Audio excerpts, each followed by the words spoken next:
So there's just the one session to recap this week due to us taking a week off for holidays, but oh boy, what a session it was. When I say that this session contained easily some of the most intense combat that I've ever fought, I mean it. Like, it was incredibly stressful, edge of seat play, and honestly, it was the best bound combat that I have ever fought in all of my years of playing D&D. Seriously, exceptional work from the DM there. Really rode that line between being hard but not deadly, challenging but not unfair. Great work. So just to rewind a little bit, we started this session on the 18th level of the dungeon, a place called Vanra Doom, a place of vampires and cultists and weird shadowy visions, and we learned in this session a blooming great portal into the Shadowfell itself. And last session we'd already made the decision that we were going to head in the direction of a very large kind of church thing that we had detected on this floor, and that meant, it turned out, that we would be heading in the direction of a bunch of cultists who are worshipping Shah. They were all basically thralls to vampires. They were dinner / potential one-day vampires themselves. And the session started with some combat. We took down a bunch of vampires. We took down a single cultist from whom we learned via Speak with Dead kind of what's going on the floor. Typical stuff, really. We then travelled through some other rooms which contained more cultists. In one room, we interrupted a ceremony in which a cultist was kind of being devoured by a bunch of rats. Very weird.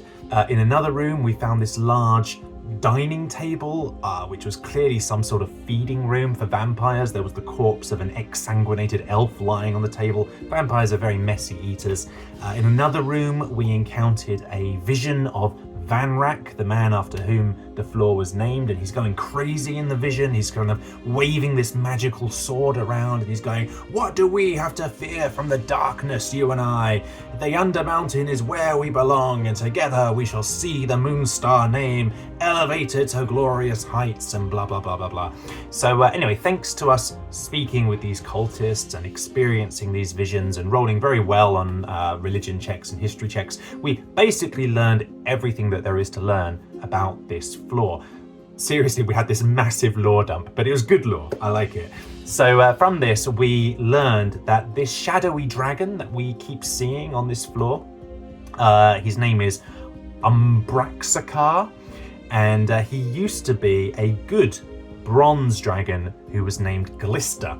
Glista was Vanrak's friend, and it was apparently from his point of view that we have been seeing the visions in this place. Now, Glista remained at Vanrak's side even as Vanrak started to go insane as he was worshipping Shah. And Glista was trying to turn Vanrak away from the worship of Shah, but he fails, and out of loyalty to his friend, he allows himself to be transformed into a shadow dragon so he can better serve his friend. Shortly after which, I guess, Vanrak has a moment of sanity and he realizes just how far he's fallen, and rather than allow himself to fall any further, he actually kills himself with his own sunblade to prevent himself falling to the shadow. Very good for Waterdeep, kind of sucks for his shadow friend. So why are we here on this floor? Well, there's two reasons really. One, of course, being that we have been asked to kill the main vampire guy who rules down here, a guy by the name of Edgar. And we either kill him or cut him off from his warlock patron, which is his own wife. If we do this, then his influence on this world will fade, the Shadowfell portal will collapse, and that's really good because Hallister apparently wants to gain back control of this floor from the vampires. He wants to turn it into a nice, I don't know, like a billiards room for himself or something, you know, put some pool tables in, some like, you know, pinball tables, make it a bit of a man cave for himself. And he can't do that with the vampires around, right? And thus we have been asked to help. But equally, it is fair to say that our hearts were softened by the sad tale of Glista and his friends fall to madness. We didn't like the idea of this dragon being chained to this place after his friend's death and forced to serve cultists. And so when I used my shadow cage spell to spy inside the Cultists Temple, we saw that the cultists were actually in the middle of a ritual that would do exactly that: bind the memory of the shadow dragon to this place and expand the Shadowfell's influence. We see this kind of dark cloud of shadowy fog with lines of energy emanating from pillars around the room, and there's a bunch of cultists all standing around chanting about darkness quenching the sun and all those kinds of emo-y stuff. And inside the fog cloud we see this faint image of an adult bronze dragon writhing in pain and its scales darkening. And I've got to say, isn't it crazy how we always seem to arrive in a place exactly at the moment that there's an important plot-defining moment going down? You know, I would make a joke that one of these days it would be nice if we just kind of came across a place just to find them kind of, I don't know, on the toilet doing crossword puzzles or something. But wouldn't you know it, there aren't any toilets on this floor. We'll just assume that this corridor here leads to a branch of Asda or something. I mean, how else are they going to get their food, right? We are 18 levels down at this point. Anyway, in the midst of all of this, we do manage to find a secret door behind which we find Vanrak's sunblade. Yes, the very thing that he used to kill himself. And that sunblade was given to me. Very nice. So I now have a sunblade, a +2 weapon. I'm very happy with that. And that's amazing because, of course, it specifically casts sunlight around itself while it's drawn. And sunlight, as you might imagine, is very helpful against vampires. And so, armed with this blade of light, we decide to interrupt this evil ceremony and stop these cultists. We've dealt with a few cultists by this point. We know that they're easy pickings. They are CR 1/8, really easy to take down. So we burst into the chapel. I object! And we take down the cultists. Only, surprise! It seems that in this holy place of Shah, cultists don't exactly stay dead when they die, if you get my meaning. Instead, they pop right back up as shadow assassins.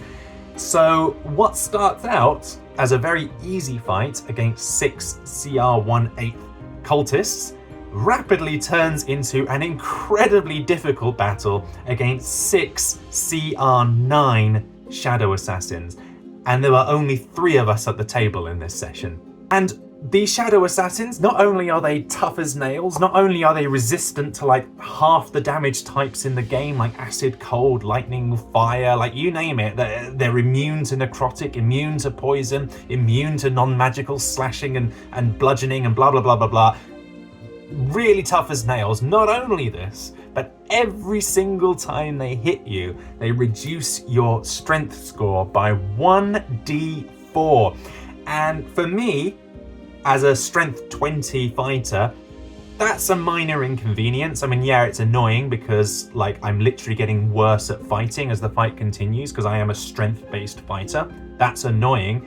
But for the other 2 people in the party, both of whom have strength as their dump stat, yeah, that's pretty deadly. Remember, if your strength falls to 0, you die. And so what followed was truly one of the most intense fights that I've ever had the pleasure of sitting through, with us desperately trying to keep the shadows away from Ember, as she in turn desperately was trying to keep sunlight up in the room, because that spell alone was basically our only defense against these shadowy things, because sunlight was imposing disadvantage on their attacks and their saving throws. Thank God I had that sunblade as well.